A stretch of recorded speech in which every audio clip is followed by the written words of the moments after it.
Alight Motion White Flash Transition. Quick disclaimer, you need to follow this step-by-step guide carefully, because skipping a single step will affect your final result. If this guide helpful, don't forget to like and subscribe. First, don't forget to comment if you still need our help or want to ask something, and we will reach you as soon as possible.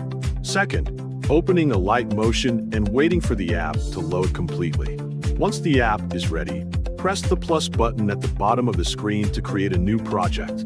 Next, set your project settings according to your needs. After selecting the project settings, press Create Project to enter the editing workspace.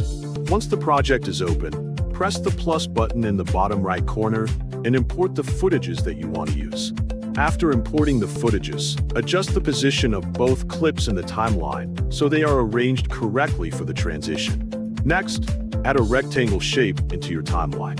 Once the rectangle has been added, click the three dots in the top right corner of the screen. From the available options, select Stretch to Screen. This will make the rectangle fill the entire screen area. After that, go to Color and Fill and change the rectangle color to white. Once the rectangle is white, adjust its position in the timeline until it sits between your two footage layers where you want the transition to occur.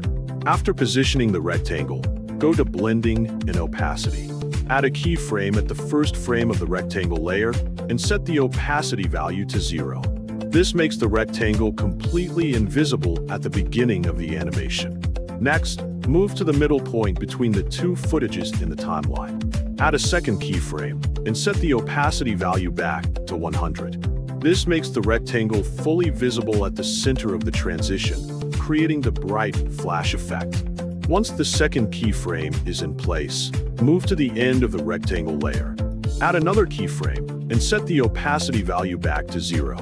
This causes the white rectangle to fade out completely as the transition finishes. The opacity animation now moves from invisible to fully visible and back to invisible, creating a white flash between the two clips. To make the transition smoother, apply a graph to both sections of the opacity animation. Adjust the graph according to the motion style that you prefer.